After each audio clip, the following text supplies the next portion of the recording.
दोस्तों नमस्कार, आदाब, सत श्री अकाल। चैट विद सुरेंद्र वत्स के नए एपिसोड में आप सबका स्वागत है।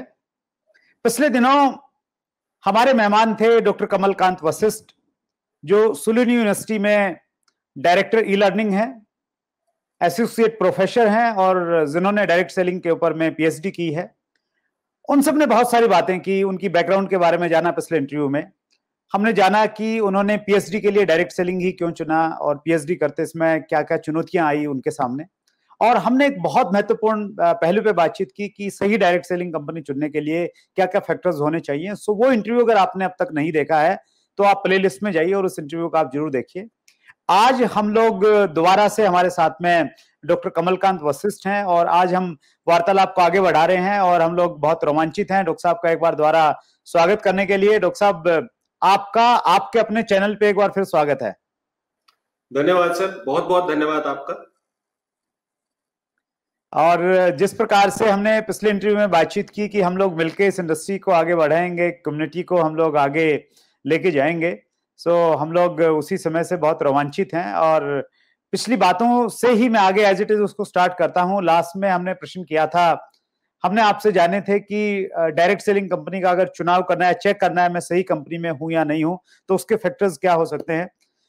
आपने चूंकि डायरेक्ट सेलिंग पे सर पीएचडी की है और जो पीएचडी मतलब पीएचडी से ऊपर तो कोई चीज है ही नहीं है, तो लर्निंग का आपने बताया था कि तो हाईएस्ट लेवल है। तो आपने दोनों पहलुओं के बारे में रिसर्च किया होगा। डायरेक्ट सेलिंग के अच्छे पहलू भी हैं जो हम सबको दिखाई देते हैं, लेकिन कहीं ना कहीं हम लोग बुरे पहलुओं को भूल जाते हैं, लेकिन कुछ बुरे पहलू भी हैं, एक डार्क पार्ट भी है इंडस्ट्री का। तो मैं दोनों पहलुओं पे आपसे बातचीत करना चाहता हूं, डायरेक्ट सेलिंग के 3 अच्छे पहलू और 3 बुरे पहलू। धन्यवाद सुरेंद्र जी, मुझे वापस शो पे बुलाने के लिए। और जैसा आपने बताया और मैंने भी, जो हमने पिछले एपिसोड में भी हमने बात की थी कि जो रिसर्च है it is the highest form of learning, because you are creating something. आप कुछ बना रहे हो, आप कुछ नया दुनिया को दे रहे हो, और जब आप कुछ बना रहे होते हो, कुछ नया दे रहे होते हो, तो आपको सच्चाइयों से गुजरना पड़ता है। और आपने बिल्कुल सही बात बोली कि डायरेक्ट सेलिंग जैसे जो एक प्रोफेशन है, इसमें ये ऐसा नहीं है कि सिर्फ मैंने ये खोज की है। बहुत सारे दुनिया में साइंटिस्ट हैं जो कि इसमें जब खोजबीन करते हैं तो अच्छा बुरा कुछ नहीं है ना। समंदर मंथन कर रहे हैं तो उसमें विष भी निकलेगा, अमृत भी निकलेगा, दोनों चीजें निकलेंगी। तो ये रिसर्च की खूबसूरती होती है कि आपको अच्छा भी निकलेगा और बुरा भी निकलेगा, और आपको एक सही दिशा मिलेगी, आपको एक सही सोच मिलेगी उसकी। और मैं आपको एक और बात बता देता हूँ स्टार्ट करने से पहले कि जब मैंने पीएचडी किया और उस समय बहुत सारे नेगेटिव्स भी मैंने निकाले, बहुत सारे पॉजिटिव भी मुझे मिले जो कि इस इंडस्ट्री के बारे में, और उसके बाद में और परिपक्व होकर निकला। उससे पहले तो मैं एक ब्लाइंड फॉलोअर था इंडस्ट्री का, लेकिन रिसर्च करने के बाद मुझे ये 100% समझ में आ गया कि ये इंडस्ट्री बहुत लंबे समय तक चलने वाली है, और नेगेटिव और पॉजिटिव दोनों देखने के बाद। तो जितने भी दर्शक हैं उनको भी मैं ये बता सकता हूँ, मतलब पूरे हम्बलनेस के साथ, पूरी ह्यूमिलिटी के साथ मैं आपको ये बोल सकता हूँ कि या तो आप लोग, ये कोई मैं अपने अहम से नहीं बोल रहा हूँ, लेकिन या तो आप पीएचडी कर सकते हैं तो आपको उसके बाद समझ में आ जाएगा कि ये इंडस्ट्री कितनी लंबी चलनी है, या फिर आप मुझसे ये लेके जा सकते हो, मुझसे विश्वास लेके जा सकते हो कि ये इंडस्ट्री बहुत लंबी चलनी है, इसका फ्यूचर बहुत ही ज्यादा अच्छा है, और ये सारी की सारी बहुत ही एथिकल इंडस्ट्री है, और ये सारी की सारी रिसर्च बोलती है, ये मैं नहीं बोल रहा हूँ, है ना। मैं उन साइंटिस्ट को मैं रिप्रेजेंट कर रहा हूँ जिन्होंने इसमें अपना जीवन दिया। तो आपके प्रश्न पे आते हैं सुरेंद्र जी, और अगर अच्छाइयों की बात करें बहुत सारे लोगों को, तो आप बताइए अच्छाइयां पहले बात करें कि बुराइयां पहले बात करें? अच्छा, पहले देखते हैं सर। चलो, तो अच्छाइयां, क्योंकि एक ऐसी चीज है, अच्छाइयां सभी को पता है डायरेक्ट सेलिंग की। जो लोग आपके चैनल से जुड़े हुए हैं सभी को अच्छाइयां पता है, लेकिन जो 2-3 चीजें हैं जिनके बारे में, जो मुझे ऐसा लगता है कि जो इस इंडस्ट्री को सेट अपार्ट करती है बाकी इंडस्ट्री से, तो उसके बारे में थोड़ी सी बात करते हैं। तो सबसे पहली जो मुझे खूबसूरत इसकी बात लगती है, वो मुझे इसकी ये बात लगती है कि इसमें एक जो एजुकेशन सिस्टम है और जो पढ़ाई लिखाई है, वो आदमी को एक्चुअल लाइफ के लिए तैयार करती है। जैसा हमने पहले भी बात की थी ब्लूम्स टैक्सोनॉमी की, कि मेमोरी से लेके चीजें चलती हैं। सबसे पहले आपकी सिर्फ बस याददाश्त के ऊपर आपको नंबर मिलते हैं, उसके बाद आपके समझने के ऊपर आपको नंबर मिलते हैं, तीसरा एप्लीकेशन, कि जो चीजें आपने सुनी है, जो चीजें आपने समझी है, उनको आप लाइफ में इंप्लीमेंट भी कर रहे हो, उसका कुछ कर भी रहे हो लाइफ में कि नहीं कर रहे हो, है ना। उसके बाद एनालिसिस होता है। एनालिसिस का मतलब है आप डीप स्टडी कर रहे हो उस चीज की, है ना। उसके बाद अगला आता है कि आप इवेल्युएट करते हो, जैसे एग्जाम्स होते हैं, और लास्ट होता है क्रिएशन। तो डायरेक्ट सेलिंग एक ऐसी इंडस्ट्री है जो कि वो चीजें सिखाती है आदमी को जो कि नॉर्मल एजुकेशन सिस्टम नहीं सिखाता है। अगर 2-3 चीजों की मैं आपसे बात करूं, गोल सेटिंग, मुझे तो कभी याद नहीं है कि कहीं मैंने गोल सेटिंग सीखी या किसी किताब में मुझे पढ़ाई गई, या 10th में 8th में कभी गोल सेटिंग नहीं पढ़ाई गई। गोल सेटिंग के बगैर आदमी क्या है, लक्ष्य निर्धारित करे बगैर आदमी क्या है, आपको पता है? आप अगर बात करो, हमने एक वर्ड पढ़ा, मैंने डिलेड ग्रेटिफिकेशन, हमने कभी नहीं सुना था सर। सुरेंद्र जी, मैंने बहुत पढ़ाई की, एमबीए तक पढ़ाई की, मैंने कभी सुना नहीं डिलेड ग्रेटिफिकेशन। और बाद में मुझे समझ में आया कि डिलेड ग्रेटिफिकेशन क्या है, कि जितने समय बाद आपको पेशेंस रखनी पड़ती है, जितने समय बाद किसी चीज का फल मिलता है उतना ही बड़ा मिलता है। और अगर मैं आपको एग्जांपल से समझाऊं इसको, तो जो सबसे कम पैसा जो कमाते हैं, है ना, कोई डिसरिस्पेक्ट नहीं किसी भी प्रोफेशन के लिए, हर एक प्रोफेशन अच्छा है, लेकिन जो दिहाड़ीदार है वो सबसे कम पैसा कमाते हैं। और सबसे कम पैसा कमाते हैं तो उनको पैसा चाहिए कब? उनको उसी शाम को पैसा चाहिए। वो एक दिन का सब्र भी नहीं करते, है ना। तो इंस्टेंट ग्रेटिफिकेशन उसी समय चाहिए। जिनको उसी समय चाहिए उनको कम मिलेगा। उसके बाद फिर आप कोई थोड़े ठेकेदार रख लो जो 10-15 दिन बाद वो थोड़े से ज्यादा अच्छे लेवल पे हैं। उसके बाद आप एम्प्लॉइज रख लो जिनको महीने बाद पैसा चाहिए, वो थोड़े से ज्यादा अच्छे लेवल पे हैं उनसे। और अगर आप टॉप लेवल की बात करो तो आप बिजनेस की बात करो, अंबानीज की बात करो, ये 3-4 साल तक इनको पता होता है कि हम अरबों रुपया लगाएंगे, लेकिन जब 4 साल बाद जब पैसा आना शुरू होगा तो वो कितना पैसा होगा उसका कोई 50 करोड़ सब्सक्राइबर्स जियो ने कमाए सर 3 साल में, 3 से 4 साल में 50 करोड़। तो आज के समय में वो अगर 1 रुपया भी अपने सब्सक्राइबर से कमाएंगे मुकेश अंबानी, तो 50 करोड़ रुपया कमाएंगे। एक आदमी जो बहुत अच्छी जॉब करता है, जो तकरीबन लाख रुपए की जॉब करता है, और वो पूरी जिंदगी जॉब करेगा तो 3 से 4 करोड़ रुपया पूरी जिंदगी में कमाएगा। 1 लाख रुपए भी कोई कमाता नहीं है, आपको पता है। 2-3% लोग होंगे जो महीने का 1 लाख रुपया कमाते हैं। तो पूरी जिंदगी में 3 से 4 करोड़ कमाएगा। और अंबानी जी कितना कमाएंगे? अगर 1 रुपया भी कमाएंगे तो 50 करोड़ कमाएंगे। तो ये थोड़ा सोच का फर्क होता है। डिलेड ग्रेटिफिकेशन किसी ने नहीं सिखाया सर। तो ये जो चीजें हैं, जो एप्लीकेशन बेस्ड चीजें हैं, जो ऐसी चीजें हैं जो सही जिंदगी में काम आएंगी। आपने भी पाइथागोरस पढ़ी होगी, पढ़ी थी सर आपने पाइथागोरस? या वो तो पढ़ी थी, है ना? Trigonometry, sine theta, cos theta. वो मतलब मैं ये सोचता हूँ कि किस लिए पढ़ाई गई थी, आज तक मेरी समझ में नहीं आता है।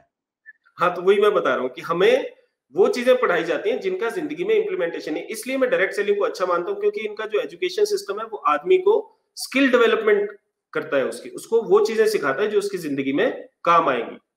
ये मैंने आपको छोटे से, जैसे गोल सेटिंग, डिलेड ग्रेटिफिकेशन, छोटी छोटी चीजें, ऐसी हजारों चीजें सिखाते हैं।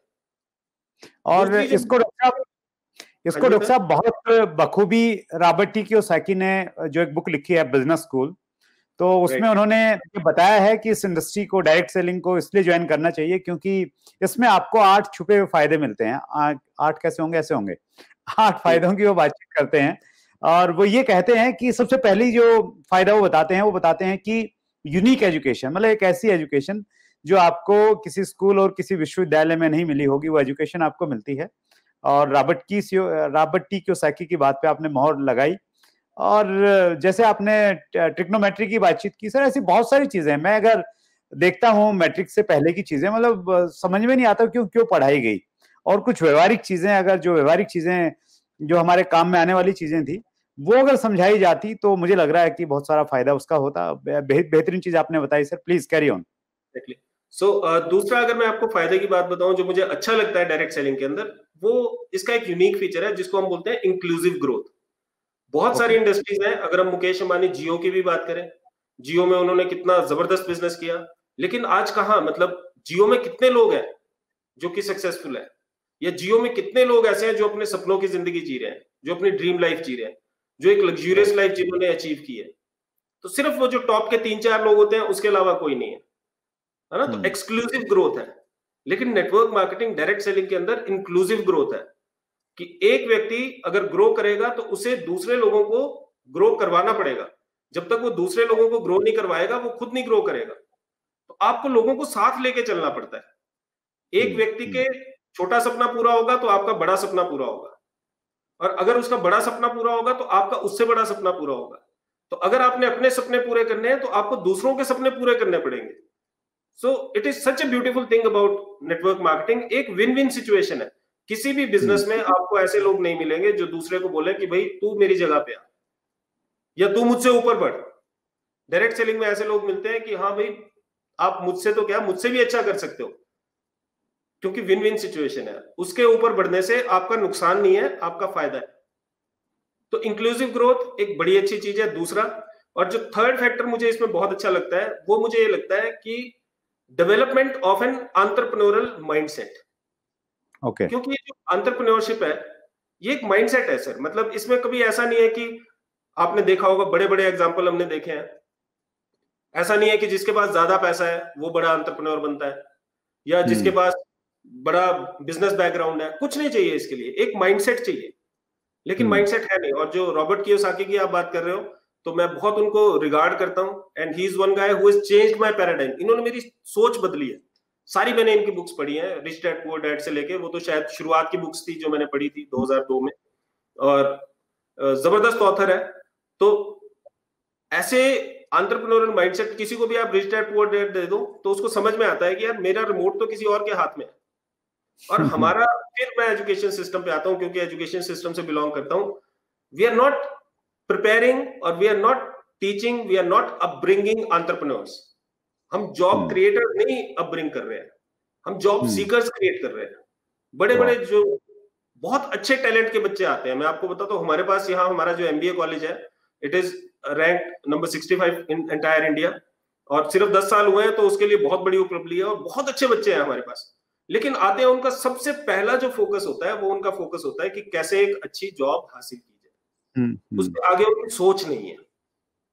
तो डायरेक्ट सेलिंग एक ऐसे आदमी के अंदर, मेरे जैसे आदमी के अंदर जिसका पूरा खानदान जॉब में था, है ना, मेरे इन लॉज की साइड में भी सारे जॉब में थे, मेरे जैसे कितने हजारों लाखों करोड़ों आदमी हैं जिनके अंदर जिसके अंदर उन्होंने एंटरप्रेन्योरल एक माइंडसेट डेवलप किया है। इसी से रिलेटेड मैं आपको बात बताता हूँ। कई बार मेरे बच्चे मुझसे पूछते हैं कि सर आप करते तो एंटरप्रेन्योरशिप की बातें हो, है ना, और खुद आप जॉब करते हो, तो इसमें भी एक टर्म होती है जिसको बोलते हैं इंट्राप्रेन्योर, कि एक ऐसा व्यक्ति जो कि एग्जिस्टिंग ऑर्गेनाइजेशन के अंदर रह के भी एंटरप्रेन्योरल काम करता है। तो मैंने आपको शुरू में भी बताया कि मैं बड़ा फॉर्चुनेट हूं कि मुझे ऐसी मैनेजमेंट मिली है जिसने मेरे हाथ में, मुझे कभी बंदिश नहीं लगाई जिन्होंने, और जो भी मैं करना चाहता हूँ किसी भी फील्ड में वो बोलते हैं चलो जाओ करो, और कभी रोकते नहीं है। तो मैं अगर यहाँ काम भी करता हूँ तो एंटरप्रेन्योरली माइंडसेट से करता हूँ।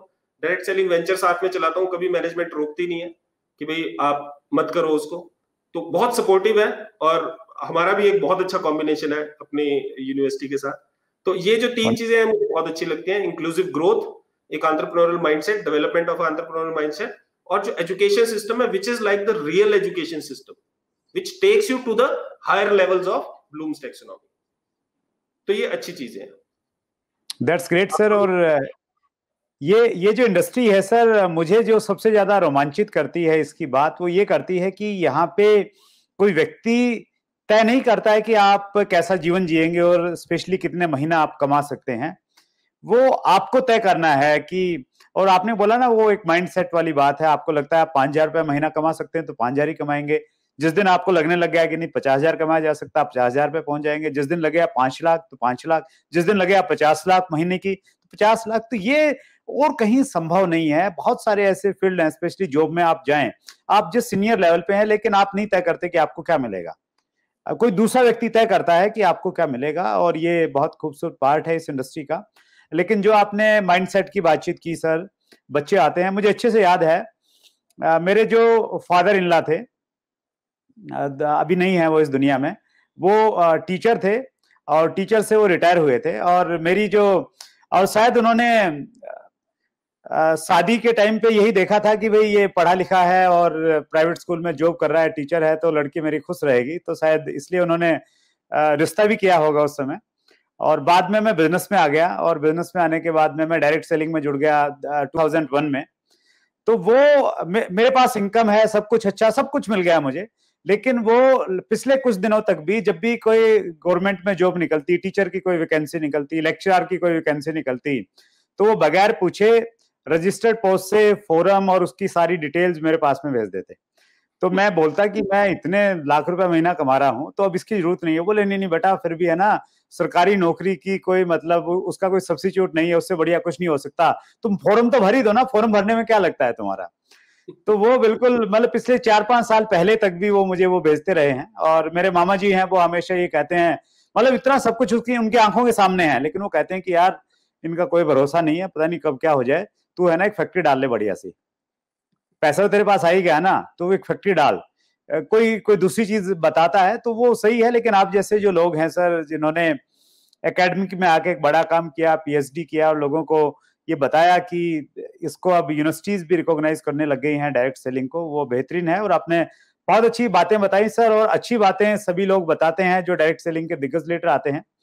लेकिन मैं ये चाहता हूं कि जितनी अच्छी चीजें हैं वो रिस्पॉन्सिबल लोगों को बुरी चीजें भी मालूम होना चाहिए, वो भी मालूम होना चाहिए कि सुधार की आवश्यकता कहाँ पे है। कोई भी व्यक्ति है ना, कोई भी ऑर्गेनाइजेशन और कोई भी कॉन्सेप्ट जो है वो संपूर्ण नहीं हो सकता, वो इतना अच्छा नहीं हो सकता कि उसमें आगे होने की संभावना नहीं हो। मैं डॉक्टर साहब एक ऑर्गेनाइजेशन से जुड़ा, जेसिस इंटरनेशनल लेवल के एक एनजीओ है, तो उनका स्लोगन है बी बेटर। तो वो स्लोगन मुझे बहुत अच्छा लगता है। उनका ये मानना है कि दुनिया में कोई भी आदमी इतना नीचे नहीं गिरा है कि उसको बेटर नहीं किया जा सकता, यानी उसको ऊपर उठाया नहीं जा सकता। और कोई भी आदमी या कोई भी ऑर्गेनाइजेशन या बिजनेस मॉड्यूल वो इतना अच्छा भी नहीं है कि वहां से और अच्छा नहीं हो सकता। तो वो लाइन मुझे बहुत अच्छा लगती है और मैं अपनी जिंदगी में उसको इंप्लीमेंट करने की कोशिश करता हूं। तो डायरेक्ट सेलिंग में बेटर होने की संभावनाएं कहाँ है डॉक्टर साहब? ये थोड़ा सा ऐसा क्वेश्चन है कि हो सकता है कुछ लोगों को अच्छा ना लगे सुनना, क्योंकि सच्चाई कड़वी होती है बहुत बार। और जैसा हमने सुना है कि भाई हम कभी जैसे बच्चों को हम इंजेक्शन लगाने लेके जाते हैं तो हमें अच्छा नहीं लग रहा होता है कि उसे इंजेक्शन लग रहा है। और मैं आपको बता दूं, बड़ा भावुक आदमी हूं मैं, कभी अपने बच्चों को इंजेक्शन लेके जा नहीं पाया, मैं देख नहीं सकता उनको इंजेक्शन लगते हुए। मेरी वाइफ ये सारे कुछ कटु काम करती है ना। तो लेकिन इसका मतलब ये नहीं है कि बच्चे को इंजेक्शन ना लगाया जाए। तो सच्चाई तो हमें पता होनी चाहिए। मैं आपसे 2-3 चीजें शेयर करूंगा जो रिसर्च से निकली हुई है, जिनके ऊपर लोगों ने बड़ी रिसर्च की है और जिसके ऊपर डायरेक्ट सेलिंग की थोड़ी सी क्रिटिसिज्म होती है। और मैं ये भी नहीं मानता कि ये कोई गलत चीजें हैं और रिसर्चर गलत बोल रहे हैं, क्योंकि ये सच्ची में कुछ ऐसी चीजें जो कि थोड़े अनछुए पहलू हैं डायरेक्ट सेलिंग के। अगर मैं आपको सबसे पहली बात बताऊं तो एक चीज होती है जिसको हम बोलते हैं सेंस। एक पेपर है, बड़ा प्रसिद्ध पेपर है, जिसमें कि माइकल प्रैट ने वो पेपर लिखा है। और वो बोलते हैं कि डायरेक्ट सेलिंग में 2 उन्होंने टर्म्स दिए हैं। एक उन्होंने दी है सेंस ब्रेकिंग, एक दी है sense giving. Sense breaking, sense breaking और सेंस गिविंग। सेंस ब्रेकिंग वो बोलते हैं कि डायरेक्ट सेलिंग में जब एक व्यक्ति कोई आता है तो उसको ये एहसास दिलाया जाता है कि तू कुछ नहीं है। मतलब अगर तेरे पास एक बहुत बड़ी गाड़ी नहीं है, अगर तू एक बहुत अच्छे बंगले में नहीं रहता, अगर तू देश विदेश की यात्राएं नहीं कर रहा है ना, अगर तेरे पास बैंक बैलेंस नहीं है, अगर तेरे पास ये नहीं है, अगर तेरे पास वो नहीं है, तो तू कुछ नहीं है। मतलब तू कुछ नहीं कर रहा है फिर। तो सेंस ब्रेकिंग है, मतलब उसके अंदर एक हॉलोनेस डाली जाती है कि यार असली लाइफ तो ये है।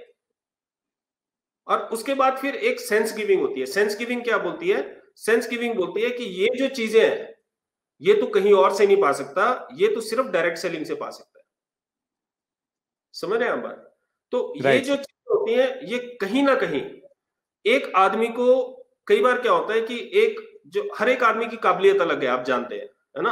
और नेटवर्क मार्केटिंग में क्योंकि एंट्री बैरियर्स है नहीं, तो बहुत सारे लोग ऐसे आते हैं जो कि उस लेवल के नहीं होते हैं, जो कि उस लेवल तक पहुंच सके।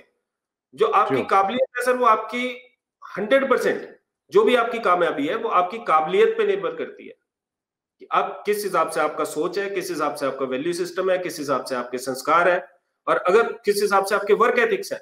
अगर आप रातों रात अमीर बनने के लिए आओगे तो आपको पता है कि डायरेक्ट सेलिंग में तो नहीं चलोगे। तो लेकिन अगर एक रातों रात अमीर बनने की सोचने वाला व्यक्ति आता है और उसको ये समझाया जाता है कि यार कि तू अगर ये नहीं कर रहा है तो तेरी लाइफ कुछ नहीं है, जीरो है, सेंस ब्रेक कर देते हैं। और कई बार उससे आदमी इतना टूट जाते हैं, मैंने कुछ लोगों को ऐसा देखा है जो कि जिनको ऐसा लगता है कि अगर यार फॉरेन टूर नहीं लिया तो मेरी जिंदगी बेकार है। बोलते हैं कि यार 40-50 साल हो गए और मर्सिडीज नहीं खरीद पाए, तो उनको ऐसा लगने लग जाता है कहीं ना कहीं कि मेरी जिंदगी बेकार है, कहीं ना कहीं वो मानसिक तौर पे बहुत टूट जाते हैं। तो ये एक जो चीज है ये मुझे बहुत ज्यादा अट्रैक्ट नहीं करती।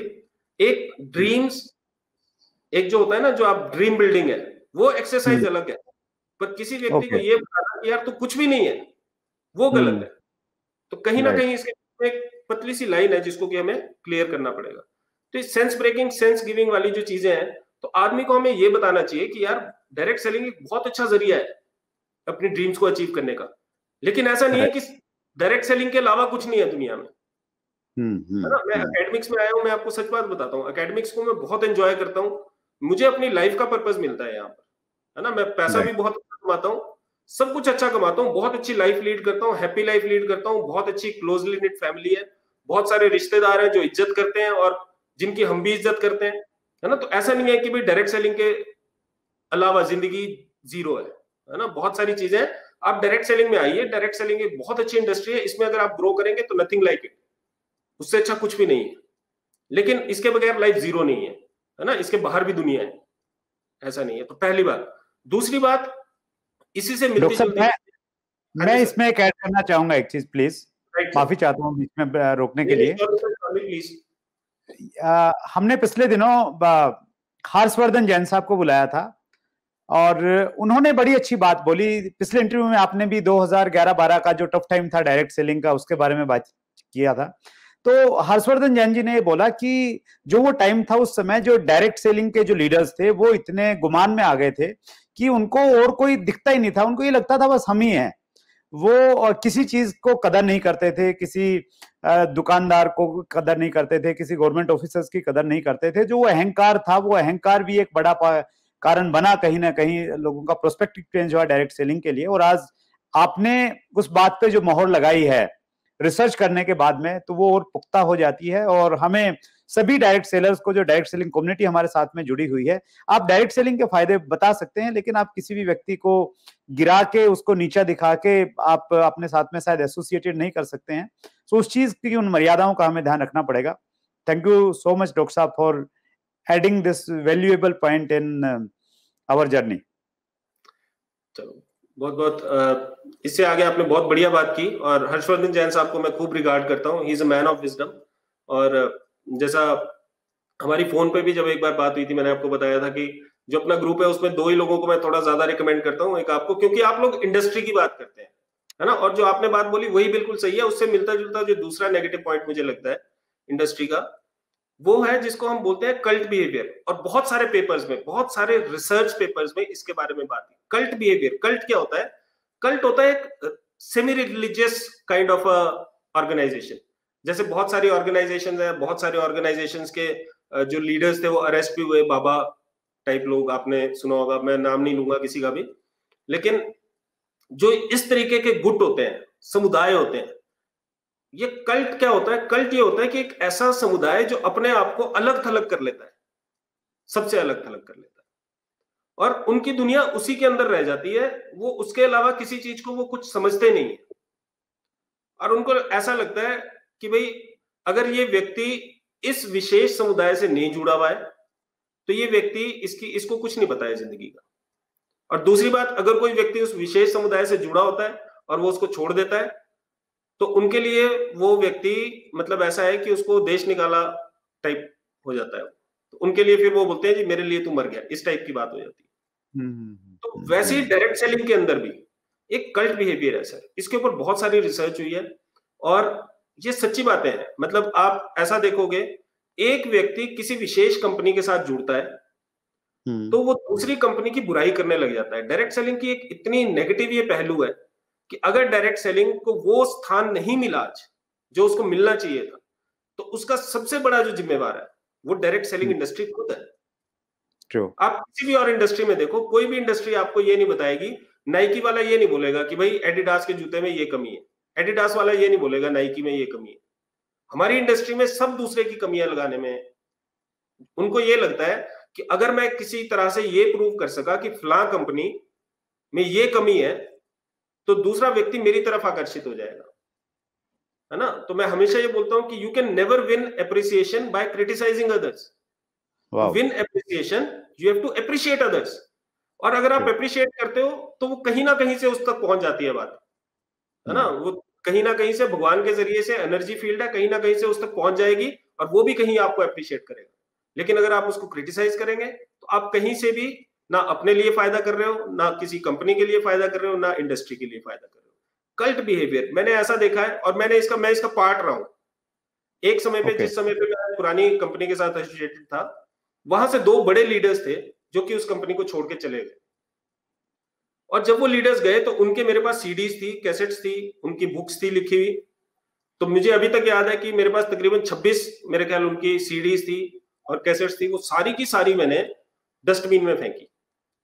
मेरे पास उनकी किताब की 2 कॉपीज थी, वो मैंने फाड़ के डस्टबिन में फेंकी। और मुझे लगता था कि यार इन्होंने हमारे साथ धोखा किया है। तो धोखा क्या किया है? मतलब उनकी लाइफ है, उन्होंने बिजनेस एक एस्टेब्लिश किया और उनको ये लगा कि उनकी लाइफ है, उनके डिसीजन है ना? लेकिन हमारे लिए वो आउट ऑफ कल्ट हो गए। हमारे को ऐसा लगता है फिर कि यार इसमें नहीं तो कुछ नहीं है हमारे लिए। आप अच्छे आदमी से कहीं भी सीख सकते हो। और मैंने जैसे आपको बताया, बहुत सारे आप चैनल्स देखोगे, कुछ लोग तो ऐसे हैं जिनकी रोजी रोटी इस पे चलती है। मतलब उन्होंने ये कहा हुआ है कि किसी कंपनी की, एक कंपनी विशेष को पकड़ते हैं, उसकी बुराई करते हैं, ठीक है? उसके बाद फिर जब वो उस कंपनी की बुराई कर रहे हैं तो जो दूसरी कंपनी वाले हैं उनको बड़ा मजा आ रहा है सुनने का। तो उस आदमी के फॉलोअर्स कौन है? जो डायरेक्ट सेलिंग की बुराई कर रहे हैं किसी भी कंपनी की। बहुत सारे चैनल्स हैं ऐसे, तो उनको देख कौन रहा है? और आपको ये अचंबा नहीं होगा जान के, आपको पता ही है इस चीज का कि उसको देख भी डायरेक्ट सेलर्स रहे हैं, राइट। तो ऐसे लोगों को हमारी इंडस्ट्री, ये लोग हमारी इंडस्ट्री को बिल्कुल नीचे धरातल पे लेके जा रहे हैं। इन लोगों से छुटकारा पाइए। जितने भी लोग आपका चैनल देख रहे हैं उनसे हाथ जोड़ के गुजारिश है, जो भी कोई भी चैनल किसी भी कंपनी की बुराई कर रहा है, एबीसी किसी भी कंपनी की बुराई कर रहा है, उसको आप छोड़ दीजिए। बुराइयों से कभी भी आपकी इंडस्ट्री नहीं बढ़ेगी, कभी आपकी कंपनी नहीं बढ़ेगी। दूसरों की तारीफ करना सीखो। मैंने आपको बताया, कॉन्शियस एक डिसीजन लो, सारे कंपनियों को कंपेयर करो, एक कॉन्शियस डिसीजन लो, एक कंपनी को चूज करो, अपना 100% उसमें दो, ना किसी की बुराई ना किसी की अच्छाई। बहुत सारे लोग एक वीडियो बनाते हैं, दूसरा उसको बोलता है मैं तेरा जवाब देता हूँ, है ना? फिर तीसरा बोलता है अच्छा तूने ये जवाब दिया, अब मैं ये जवाब देता हूँ। तो इस सवाल जवाब में इतना ज्यादा द्वंद्व हो रहा है, और किसकी बदनामी किसकी हो रही है? वत्सा, बदनामी इंडस्ट्री की है। और इंडस्ट्री इन्हीं चीजों की वजह से वो मुकाम हासिल नहीं कर पाई, क्योंकि आप मुझ में एक कमी निकालोगे, मैं आप में निकाल दूंगा कमी। कोई ऐसा आदमी तो है नहीं, ना कोई ऐसी ऑर्गेनाइजेशन है जिसमें कमी ना हो। आप यूनिलीवर का चिट्ठा निकालो, यूनिलीवर में कमियां निकल जाएंगी, लेकिन यूनिलीवर की कोई कमियां निकालता नहीं है, क्योंकि उनको एज एन इंडस्ट्री ग्रो करना है। और हम लोग आपस में ही लड़ रहे हैं। तो ये जो कल्ट बिहेवियर है, जिसको ब्लाइंड लॉयल्टी बोलते हैं, ये गलत लगता है मुझे। ये इस इंडस्ट्री में नहीं होना चाहिए।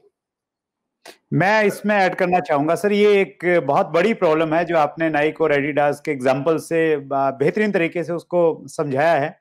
और अगर हर डायरेक्ट सेलर, हर वीवर जो हमारे यहाँ पे इस शो को देख रहा है, वो अगर एक संकल्प ले ले कि वो बुराई नहीं करेगा, और सामने वाला बुराई कर रहा है तो वो उसको बोले कि भाई मैंने ये सीखा है डॉक्टर कमल कांत से, जिन्होंने पीएचडी किया है डायरेक्ट सेलिंग में, कि बुराई न करना है और न सुनना है। तो मुझे लग रहा है कि एक व्यक्ति से परिवर्तन आ सकता है। और जब बुराई होगी, हर तीसरा व्यक्ति अगर बुराई कर रहा है तो ओवरऑल एनवायरनमेंट में सब जगह बुराई ही जा रही है, और वो बुराई अगर खत्म हो जाएगी तो हम इंडस्ट्री को बहुत आगे लेके जा सकते हैं। ये बेहतरीन बात आपने की सर।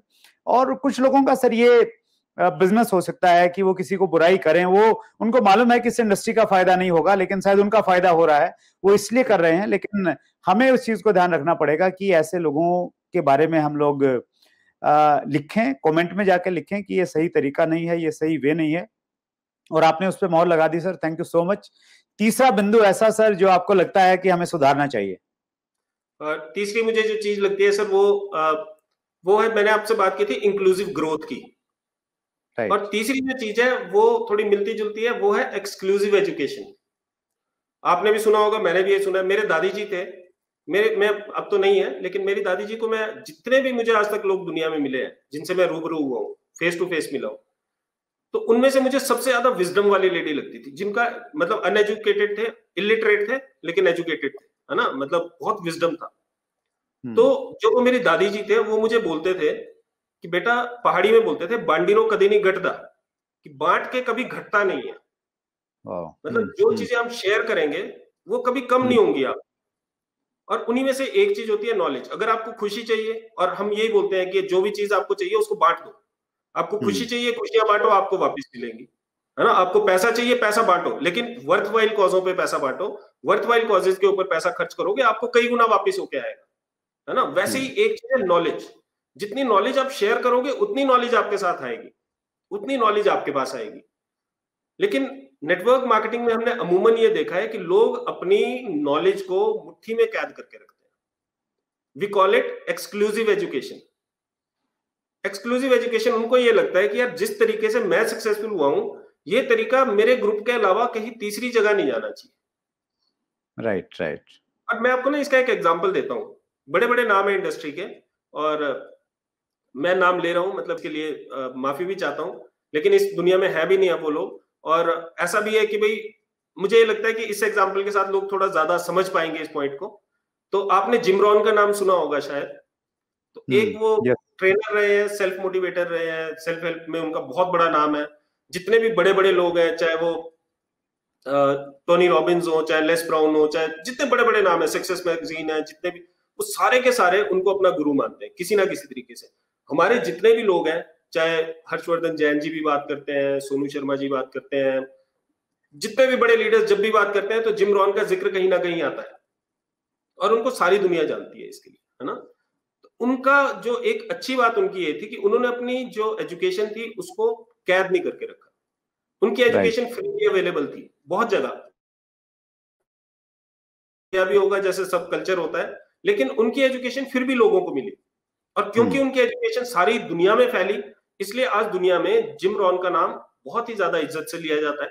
अगर मैं आपको बात बोलूं कि पूरी दुनिया में अगर मैं सारे सबसे ज्यादा किसी से इंस्पायर हूं तो वो जिम रॉन से इंस्पायर हूं। और हालांकि वो उस कंपनी को रिप्रेजेंट करते थे जिस कंपनी में मैं कभी रहा नहीं हूं, लेकिन जो उनका विजडम है, जो उनका सोच है, जो फिलॉसफी है लाइफ की, उससे मैंने बहुत कुछ सीखा है लाइफ में। सबसे ज्यादा सीखा है, अगर मैं आपको सच बात बताऊं। उन्हीं के कंटेम्परेरी कुछ लोग थे जो कि जैसे अगर हम बात करें बिल ब्रेट की, जो कि भी बहुत बड़ा नाम था, है ना। हम बात करें डेक्स्टर यागर की, हम बात करें जिम डॉनन की, तो जिम डॉनन वगैरह ये ऐसे लोग थे जो कि एक यूनिवर्सिटी है। मतलब अगर मैं आपको नेटवर्क मार्केटिंग की बात बोलूं तो मुझे ऐसा लगता है कि जिम डॉनन या बिल ब्रेट मतलब जिम रॉन से कहीं ज्यादा आगे थे नेटवर्क मार्केटिंग इंडस्ट्री की समझ के चलते। राइट। लेकिन उन्होंने अपनी एजुकेशन को बंद करके रखा। इन्होंने अपनी एजुकेशन को किसी के साथ शेयर नहीं किया। आज ना बिल ब्रेट दुनिया में है, ना डेक्स्टर यागर दुनिया में है, ना आपके जिम डॉनन दुनिया में है, ना आपके जिम रॉन दुनिया में। लेकिन जिम रॉन का नाम आज भी जिंदा है। जिम डॉनन, बिल ब्रेट, डेक्स्टर को भी बहुत सारे लोग जानते हैं। डेक्स्टर यागर को प्राइमरीली इसलिए जानते हैं एजुकेशन की वजह से नहीं। डेक्स्टर यागर को इसलिए जाना जाता है क्योंकि वो हाईएस्ट पेड डिस्ट्रीब्यूटर रहे बहुत लंबे समय तक नेटवर्क मार्केटिंग की दुनिया के। तो डेक्स्टर यागर को सिर्फ इसलिए जाना जाता है। एजुकेशन के पॉइंट ऑफ व्यू से जिम डॉनन को आज लोग नहीं जानते, बिल ब्रेट को लोग नहीं, बिल ब्रेट की टीचिंग्स लोगों को नहीं पता, जिम डॉनन की टीचिंग्स लोगों को नहीं पता, डेक्स्टर यागर कुछ लिमिटेड लोग ही जानते हैं सर, जो उस ऑर्गेनाइजेशन से जुड़े हुए हैं। एग्जैक्टली, बाकी ओवरऑल नहीं जान रहे हैं।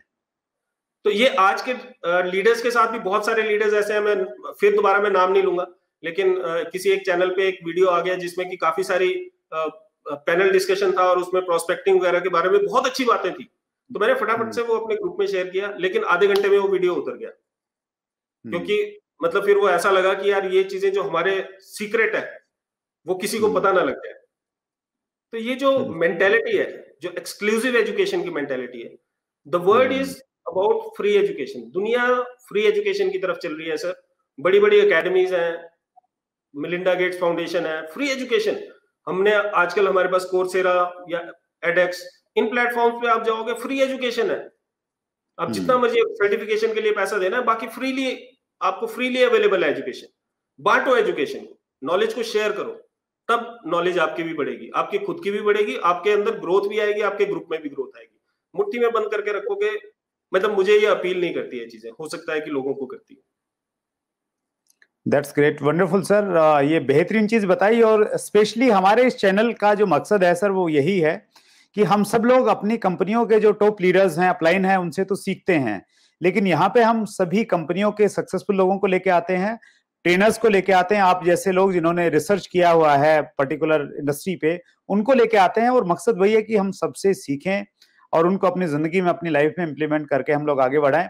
सो बहुत बखूबी तरीके से सर आपने बातचीत की, और हमने तो सुना था कि समुद्र मंथन में दोनों चीजें मिली थी, रतन भी मिले थे और जहर भी मिला था। तो आपने वो दोनों पक्ष इंडस्ट्री के बताए, और मैंने लास्ट इंटरव्यू में भी बोला था कि आपके पास डॉक्टर साहब विजडम बहुत हैं, और आज फिर समय हमें इजाजत नहीं दे रहा है। आपने बहुत डिटेल में हमें बताया आज के इस इंटरव्यू में कि डायरेक्ट सेलिंग के दोनों पक्षों के बारे में आपने बहुत डिटेल में बातचीत की, रिसर्च की बातचीत की, आपने एग्जाम्पल के माध्यम से उसको दिया। एक बार फिर हम चैट विद सुरेंद्र वत्स के सभी व्यूअर्स की तरफ से, पूरी फैमिली की तरफ से आपके बहुत आभारी हैं, और इस कमिटमेंट के साथ में विदा लेते हैं कि बहुत जल्द हम आपको बुलाएंगे सर। और जो हमारा जो महत्वपूर्ण कंटेंट है, जिसके बारे में हमने शुरुआत में ही बोला था, critical success factors in network marketing, अगले इंटरव्यू में हम लोग उस चीज पे डिटेल में बातचीत करेंगे। एक बार फिर समय देने के लिए डॉक्टर साहब बहुत बहुत धन्यवाद। धन्यवाद सर, धन्यवाद।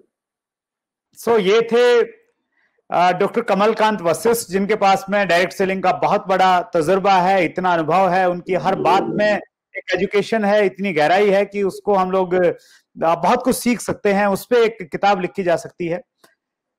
एक बार फिर हम डॉक्टर साहब को उम्मीद करेंगे, रिक्वेस्ट करेंगे कि वो फिर हमारे बीच में आए, और जो उन्होंने थीसिस लिखी हैं, अपना रिसर्च पेपर उन्होंने दिया है critical success factors in network marketing, उस पर हम लोग उम्मीद करते हैं कि जल्द अगले एपिसोड में हम लोग फिर मिलेंगे। लेकिन अगर अभी तक आपने चैनल को सब्सक्राइब नहीं किया है, इसको प्रमोट नहीं किया, आपकी टीम ने इसको सब्सक्राइब नहीं किया है, बेल आइकन नहीं दबाया, फिर इंफॉर्मेशन कैसे मिलेगी कि डॉक्टर कमलकांत वशिष्ठ दोबारा कब आने वाले हैं। सो आप एक काम कीजिए, इसको प्रमोट कीजिए, जितना प्रमोट कर सकते हैं, अच्छी चीजों को फैलाना चाहिए। डॉक्टर साहब ने इस इंटरव्यू में उस बारे में बातचीत की है। अगले मंगलवार रात्रि 8 बजे फिर हम एक बड़ी शख्सियत से आपको मिलवाने वाले हैं। इसी प्रकार अपना प्यार बनाए रखिएगा, अपने ख्याल रखिएगा। बहुत बहुत धन्यवाद। Thank you very much.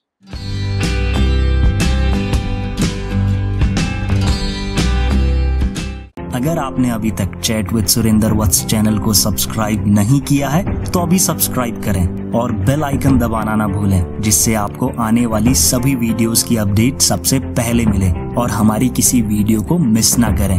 Video को ज्यादा से ज्यादा शेयर और लाइक करके अपना प्यार जरूर दें।